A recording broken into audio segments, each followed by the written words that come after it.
Welcome to episode 53 of the Lebanese Physicians podcast. And today we will be discussing a new or a group that was formed called the Medical Campaign. And this was born out of the financial crisis in Lebanon. It's formed by a group of entrepreneurial medical students who are trying to find ways to raise money to continue their education in Lebanon and outside of Lebanon. And we have three representatives of the group today with us. There's more people in this group, but we have three representatives of the group. We have Jessica Badawi, who's a third-year medical student at Université Saint Joseph, which is 3 out of 7 years, basically. And then we've got Amal Masrii, who's a first-year medical student at AUB. But basically, she's done already 3 years of BS, and now she's at first-year medical school, the American way. And then we have Jad Boustani, who's a fourth-year medical student at the Université Saint Joseph. Welcome, everyone, to the podcast. Thank you. Thank you. Thank you very much. Okay, actually, I'm going to start the first question for Jad, but also all of you feel free to chime into this. Can you tell us a bit, Jad, about like the history of, what is going on in Lebanon? What's the financial crisis, and how did it affect you as medical students? Okay. Basically, the financial crisis in Lebanon literally started out of nowhere. Like literally from a day to the other, literally everything like just fell into crumbles. Especially after the explosion of the 4th of August. Like we had a lot of things to repair, especially that we live in Beirut, and like a lot of things to pay for, especially our education, without like a lot of funds since our money was stuck in the bank in the first place. So we decided to come up with the medical campaign as a way to actually finance ourselves, our medical school. Why is because like at the end of the day, like our parents, they are paying for like the repairments of the houses that was broken, of the cars, of everything. Like literally, they are not able anymore to pay for everything at the same time. You know what I mean? Everything they worked for like those many years literally just went away like in a glimpse of seconds. You know what I mean? So this is how basically like this is what pushed us first to actually do something. Now, actually, what we did was literally like not planned at all. Like just literally it went from, we weren't expecting the medical campaign to be here today. Like literally just started and it continued, and now here we are talking to you. Yeah. So before we go into what you did, I'm gonna ask now Jessica. So Jessica, so we talked about the financial crisis. I mean, I was there at the time, and then October 2019 came on. The bank stopped giving out money, and all the parents, I guess, who had retired or had planned for retirement, planned to teach their kids, lost all their money. It was very sudden, and the lira lost, but by now like 95% of its value in like 2 to 3 years. That was crazy, and it's not happened in a lot of other countries. So how did this affect you? As probably at that time, you were getting into medical school, or you were a first-year medical student. So how did this affect you and affect your education as a medical student? Like, as you know, medical schools in Lebanon are actually expensive, and everything is paid. The tuition is paid like in dollars, even if it's not 100% in dollars. There's a percentage in dollars, which is too much for families right now. And many students couldn't afford that anymore. And if it comes for us, like we had to balance between our tuitions, our medical life, our student life, and at the same time, our social life. And you know, we like to have fun. We are people that love to have fun, that love to live their life fully. And we are Lebanese students at the end. Like we have this Lebanese part, like we have the Lebanese urge to do everything at the same time. So we had to step in. Like we couldn't rely on our parents and like ask for money or anything anymore. So we had to do a small step, even if it's a small thing, but we had to do it, and that's what we did. So basically, you felt that it would be a huge burden on your parents to support you through all these medical school years. And Amal, was it the same for you too? Your first year now at AUB, but is it the same for you? Because also AUB tuition is very expensive, and I think at this point a lot of it is in what we call fresh dollars and not Lebanese dollars, right? So in my case, it's actually 100% in dollars. Before, when the economic crisis started, it was on 8,000, but now it's in full fresh dollars, and we see that it's really hard for people. And it was so shocking. So what happened is that they gave us a 40% grant for the first year for the people who are Lebanese and their parents reside in Lebanon. But however, we still know that this isn't enough.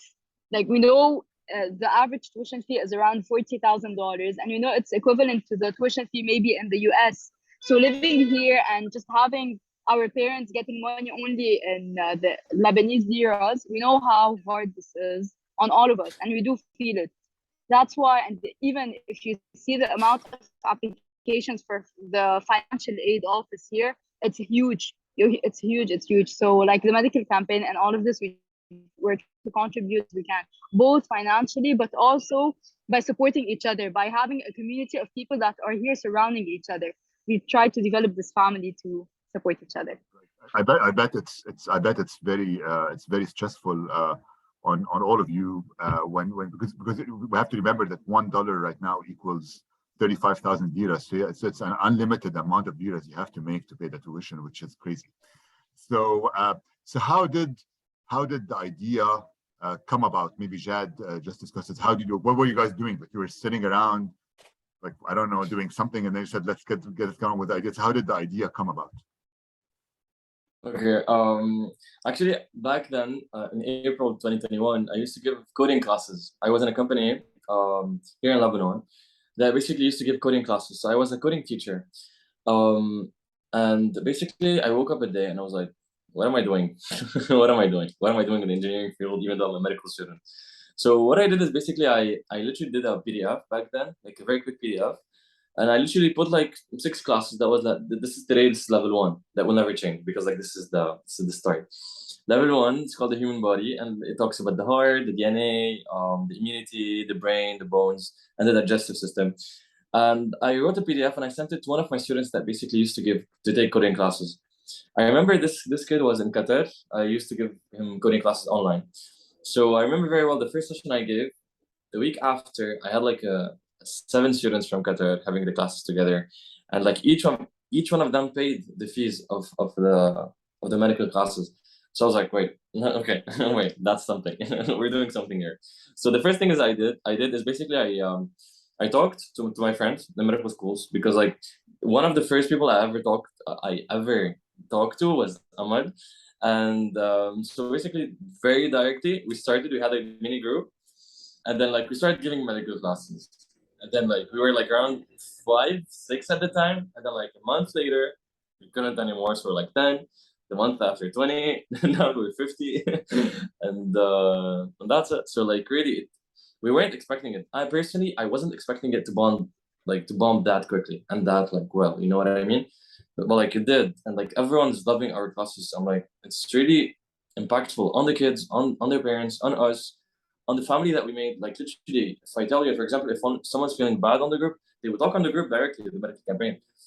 You know what I mean? Like it's something that we built. We built a community of medical students that are there for each other before the financial and everything side of the medical campaign. You know what I mean? So mainly that's it. Basically, it was maybe you first, and then you started the idea, and then you talked to Amal, and then you started recruiting other students to come in with you and do the medical campaign and medical classes. And how did you guys I guess how did you connect with students outside of Lebanon? How did that start, and how was a connection made? Okay, actually, like Lebanese expats, they are the main reasons we have a lot of connections outside. So one person from Dubai, for example, a Lebanese expat from Dubai, and that Lebanese expat like knows 10 people in Dubai. And then those 10 people in Dubai knows 100 people in Dubai. And like this is exactly the same way in Canada, in the US, in Africa. We have a lot of students from Africa as well. From Kuwait, from Qatar, a lot of students from Kuwait, a lot of students from Qatar. This is basically, one person in the country, like actually you feel like you know the whole country. I don't have to explain it. It's just like the word is super big, but super small at the same time. It's crazy. So basically, which country do you guys start with first? I guess Qatar was probably the first one you started with, right? Qatar was the first student that I ever gave to, but like we had a lot of, and then the second one was Egypt, and then like I sent the PDF to Lebanese people, and then like Kuwait was a bomb. Last year, Kuwait in July, like literally had 60, 70 students. from Kuwait only.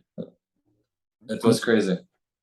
I'm going to ask now, I'm going to go back to asking what kind of classes you're giving. But so, Jessica, for example, how did you get involved in this? Because I know Amal and Jad talked to each other and got involved, but how did somebody like you get involved in this? And like how, and then how did the others get involved? Okay, like to be honest, to give you the real story, I'm a childhood I friend of only want the Jala. real story. So we were literally in a cafe and we were literally talking, and he was like, "Why don't you get in with me in the medical campaign?" And I was like, "Okay, why not?" And then I got stuck. Like literally, it's something you can get out of it. Like since we started, you keep on loving it more and more because the kids love you, you love the kids, the parents love you, you love the parents, and we are a community, like literally a real family. So when you see us together, you will want to be one of us. So this is why the medical campaign is really successful, because it's made of people that really support each other and have each other's back. And especially since we know, since we know that med school is like, it's quite hard, and we know how hectic it is. Like now it's my year med one, and I see how hectic it is. But look, like now we're having this meeting with you, this podcast with you. Whenever we need each other, we're there for each other. It's like this tiny break where it's a win-win situation. We're helping each other, but we're also helping the students and applying the knowledge we're even learning now. Nowadays, we're giving it to also future students. And this will also help them in the future, not only like change now from school and learn about medicine, but also this will brighten up their future. Like they know from the start what medicine is, which we didn't know. Like alhamdulillah, I was born in a family of doctors, so I do know, I was exposed to the field of medicine and I know what it is before getting engaged in it. But people who don't know yet, or even kids, it's like this built up from the start that helps them know what their future will be about. We're going to keep going. I think it looks like Jad logged off for a bit now, but he'll come back, I think.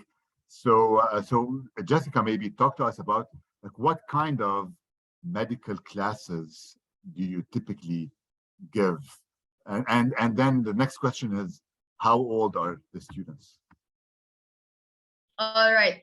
Now the students are from 4 to 16, and the classes, basically we have 8 levels, and each level is made of 6 sessions. Now, each level talks about a specific topic. Like as Jad said, the first level talks about general knowledge, the body, the DNA, the heart, the brain, immunology, everything that is so general. And then we get into specific things, like level 2 is more about emergencies and stuff like that. And then we have levels about printed hearts and dreams and memories. Like it's a bit of everything. And each session is very special in its own way. Like each session is divided into 2 parts. A part where we teach the kids how everything works, how everything is inside their body, and we answer all their questions. And then the favorite part of the kids, which is the fun facts part. Like in each session, we give them fun facts. Even the parents haven't heard of any time in their life. So the parents will be enjoying the session, the kids will be enjoying the session, and you will love their reaction when you see it. Like their reaction are so priceless. Jessica, try to give one of the fun facts. Exactly. All right. So let's give him the heart fun fact. If I remove my heart and I put it on the table, for how long do you think it will keep on beating for? I don't know the answer to that, actually. What's the answer? So the kids might say 0 seconds, 1 second, 2 seconds maximum. Well, it's actually 4 hours. Okay. And you can imagine their reaction when we say 4 hours beating on its own on the table. Yeah, that is like, I mean, these are great facts. Like, I didn't know it was 4 hours. Yeah. So that's a fun fact for me. I just learned something now. So basically, you're giving the sessions from like a low level to a high level. Are they based on age, or like if somebody is 15 years old, they can be doing the session with a 6-year-old who just started, I guess, because they both started at the same time? No, it's based on age. If Jad wants to continue about the idea. Okay, so can you guys hear me? Yeah. Okay. Perfect. Okay, so basically, if you look at the website, we only have like eight levels, and each has a topic, and the topics have sessions inside. Now, the thing is that this, like for example, the 16-year-old and the 6-year-old will basically like taking the same, let's say, class, like let's say same topic, but not the same class, not the same details. For example, I may say this, for example, like we may say to a kid of 7-year-old that basically we love from the brain and not from the heart. And then like for a 16-year-old, maybe we can go for like talking about oxytocin and basically how this hormone like works in the heart, if you know what I mean. So mainly that's it. And basically we have like we can say that we have like 4 ranges of ages from 4, 5, 6, 9, 10, 12, 10, 12 to 13, 16. But always it depends on the age. Like for example, there's a lot of 12-year-olds that basically can take even more. So like we give them more. We do not limit kids. We never limit kids. It depends on the kids always. You know what I mean? Like last I remember like last week I had like I had like one of my students was like 5, 4.5. I gave him a class of 7. You know what I mean? Why? Is because like he was something else. He was something else. So yeah. So the goal is, I guess, to recruit kids who are interested in potentially eventually pursuing a career in medicine, or maybe recruit kids who just want some exposure to the biology field and the medical field. Yes, exactly. We never ask for kids that want to go for medicine. We never tell our kids go be doctors. Never. Sometimes like we joke around calling them doctors, but that would never happen. Why? It's because we believe that basically for us, our job here is to expose them about the medical world, like for them to know what the medical world is about. If they like it, then we'll be more than happy to help them and to motivate them to get the medical school. But like if they feel like maybe engineering or like laws or art or any other major in the world is better for them, or like they feel themselves more into it, then we'd even motivate them like and push them even more into it.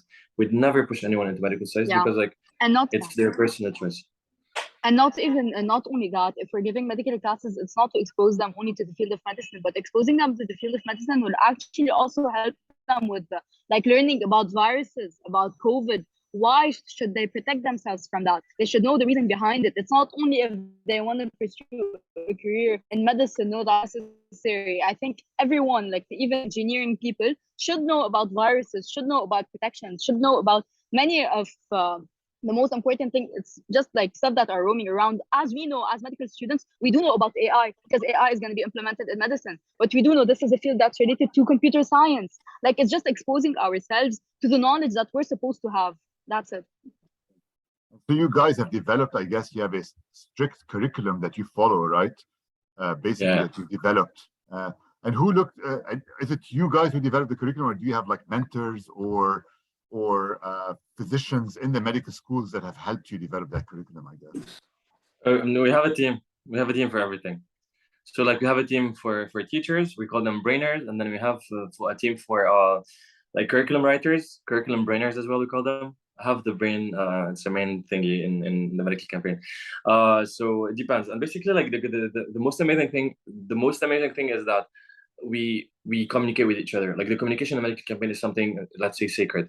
Why? Is because, for example, someone has to write the curriculum, someone's writing the curriculums, and then they send it to Jesse, for example, or to Amal. Amal like reads it and like goes around, okay, that's good, but that's not good. Can we let's adjust this? And like for example, Amal takes the curriculum and she adjusts herself. You know what I mean? So like there's a huge teamwork, and that's the main thing about it. Like we're passionate about what we're doing, and like we never take this as a job, because like it's not a job. It's more like a favor. Like let's say, like for example, if Amal asks me to do something, I would do it not because like we are like, let's say, colleagues or something, because she's my sister. Literally, she's my sister. She's asking me for something, I have to do it, even though sometimes like you know what I mean. Just like literally like let's say siblings relationships. So how many countries have you managed to be involved in right now in the campaign? 26. 26. Yeah.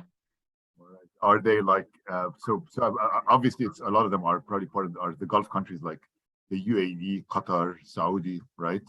Egypt. And then are there others like Canada, the US, Australia? Yeah.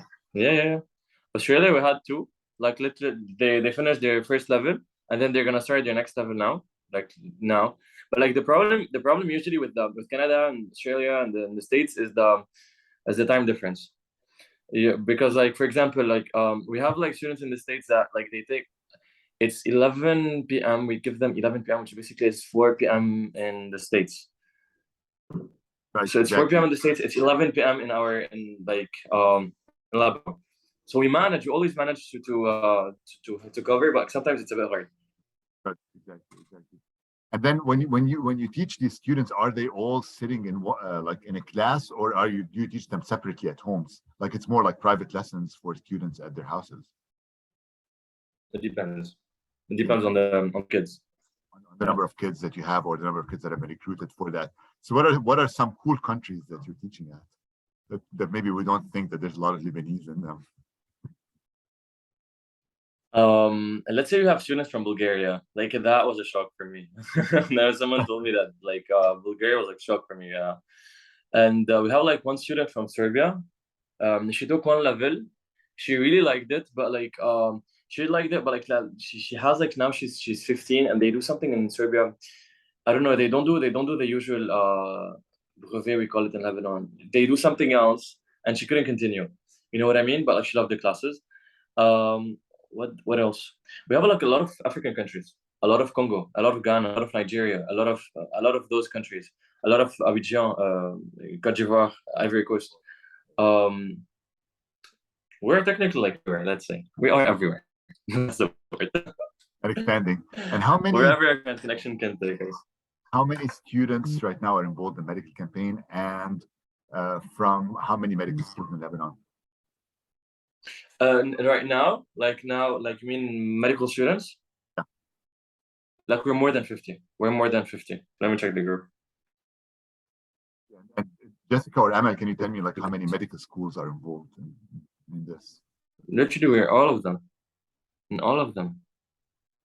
Like 6, 7 out of 7, I guess. Yeah, we're in all of them. Work and how much? So basically, you're doing this as we discussed before, just so we don't get out of the.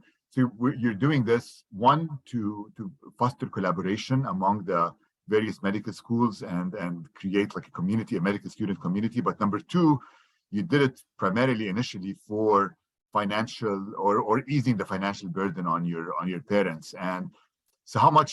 You don't have to tell me the exact number, but approximately how much money, let's say, have you raised so far, and how many students have been helped with this? Okay, this is a very good question. The right amount we can like literally we can't even say because like it depends because like literally we how to say it like we make a good income. We make a good income, but as well, like the outcome is really huge. Last year, we actually helped 6 plus 14, 20 medical students to actually pay their tuitions, and we were able to cover all of them, which is really, really nice. You know what I mean? But like usually like we focus on like covering, let's say, a bigger number than a bigger amount, if you know what I mean. Like for us, covering like 20% of many medical students is better than covering 100% of a small number, if you know what I mean. That way we can help like a bigger amount of people basically cover their medical school fees. Yes, basically you're covering the people who are in the most need, I guess. And how do you? So one question I'm going to ask you is, how do you decide which students need to be helped? Is there an application way, or how is that decided? Okay, there's many ways. Okay, there are students we know them personally in the team, like Jessica and Amal and I, we know them. Okay, so one, we help them. Two, there's another way. Actually, we're actually helping medical students is basically like we have the small team that basically we pay the school tuition, the medical school tuition, and then there's the bigger team. The bigger team, what do we do is we pay them on the hour. So for example, like they give a medical class and we pay them in fresh dollars since we are getting paid in fresh dollars. And basically for them, it's a better deal than basically them going and finding a way to teach outside, if you know what I mean. So like we pay them on the hour in dollars. That like at the end of the month, like they have a strong, like let's say like a nice income that actually they can use for their medical school tuitions. You know what I mean? So like we have many ways to actually cover to help medical students, and actually we're always trying to find more. But so far we have. And obviously, any student who's going to be helped is going to be a student who helps you teach the classes, right? Like you're not going to help somebody who says, "I'm not interested in helping, but I want to be helped in my medical school." Let's say yes. Like at the end of the day, like medical campaign is our baby, and you want to like improve it, and you want to like make it like turn it into a very big adult. Let's say. So like everyone that's basically is going to help us take the medical campaign from a baby to an adult, basically we're going to help them as well, like you know what I mean, right? So so that's it. Like yeah. And how do you That's how do you monitor? Like, let's say people are getting paid, right? Where supposedly this money should be going towards covering their medical school tuition. But how do you monitor? Like, what if somebody gets the money and goes like attends like several beach parties and spends the money on the beach parties? So At the end of the day, at the end of the day, like just like Jessica said, we are Lebanese people, and like when we say Lebanese, we mean party, and even me and Jessica and Amal, we love to party. Like literally, sometimes like out of nowhere, I like literally it would have been like 3 weeks I didn't see Amal. We just like we're working without basically seeing each other. Out of nowhere, like I see her in a party in like I don't know, like the other side of Lebanon. And this is the nice thing of the Lebanese. Even though like there's crisis and stuff, we always manage to have fun, and that's it. You know what I mean? Like for example, now today, if someone like felt that basically he can't like he's working at the end of the day. Like it's his efforts that he's putting into the medical campaign. And if his efforts and like after a year of basically putting and like paying his tuition and studying and stuff, if you want to go to the party, let them go. We'd be more than happy. We'd literally join them. So really, we never worry about this. Like at the end of the day, like it's just like it's like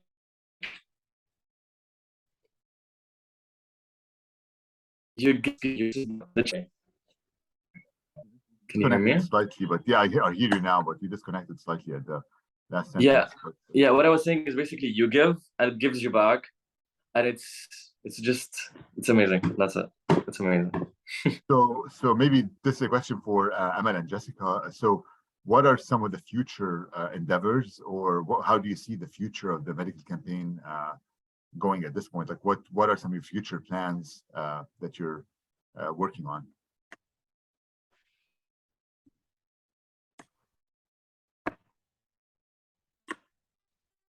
Okay, so basically the medical campaign is really getting bigger and bigger day by day. So we have so many plans, and you cannot imagine how big it's getting. Like every day we just get bigger, and just like out of nowhere, we don't know how our efforts are getting, like, I don't know how to explain it, but the feeling is amazing. And every day we have some good news, and Jad will be telling us some amazing news in the meetings, and we will be like, oh my god, we were not here last week and now we're here. Like, can you imagine the thing? Like, now we're collaborating with so many schools and everything, and we're getting bigger all around the world. Like, it's not only in Lebanon, like we're building connections everywhere, and literally we're spreading. Just like the virus spreads everywhere, we're a virus that's spreading everywhere.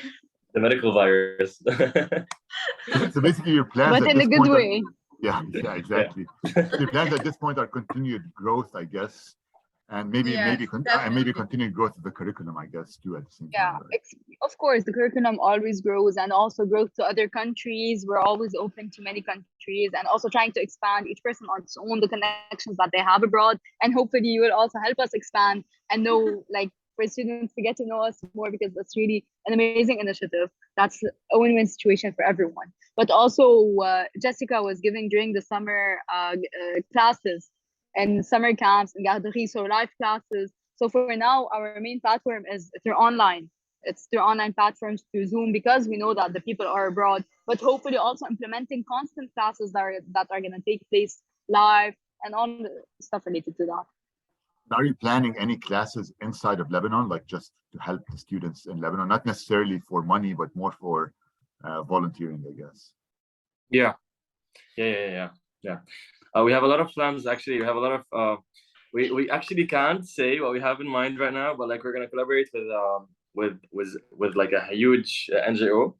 That basically we're going to give, we're gonna like donate medical classes to kids that basically cannot actually afford getting classes wise, because maybe like even if they can't afford education, sometimes they can't even afford like going to the hospitals and things. And the end of the day, like it's medical knowledge. It's something they can use, and they can literally like something they can touch, because like it's their bodies at the end of the day. You know what I mean? So like if they get to understand the information that we give them, they can help themselves and they can help the community they actually are in, and maybe someday literally like take that and like get out of the community and shine everywhere.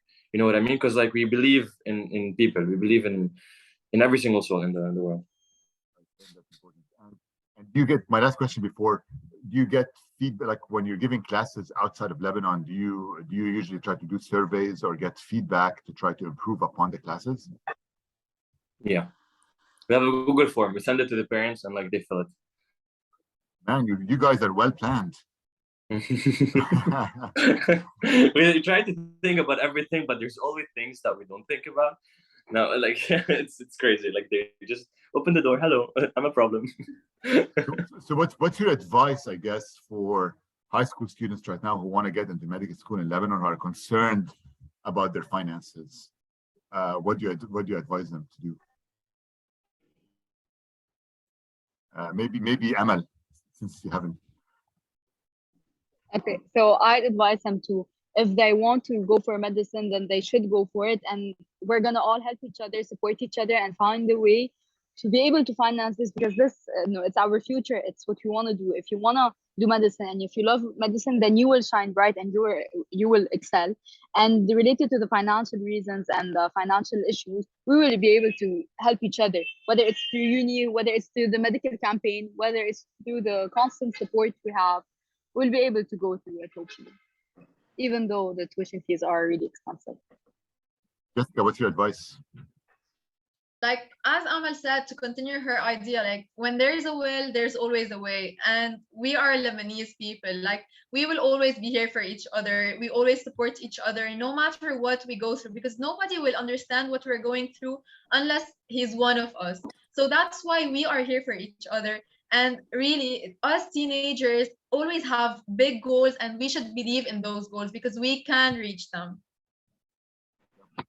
I mean, thank you. Thanks to all of you for being on the podcast today. I mean, you guys are like a shining example of like the young people who probably hopefully will bring Lebanon back to the way it was before, despite everything that's happening.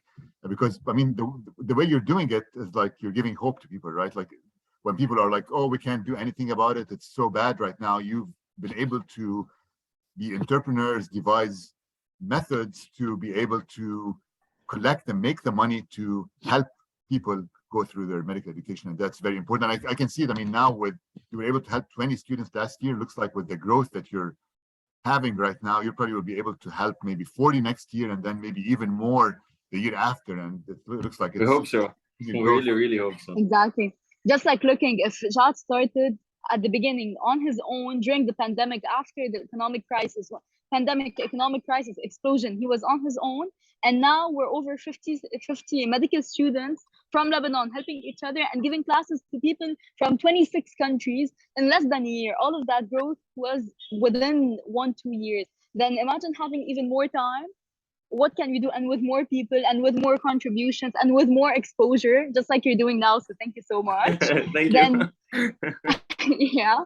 Then we hope we get to somewhere like that's even huge than what it is now. All right. It gives really hope.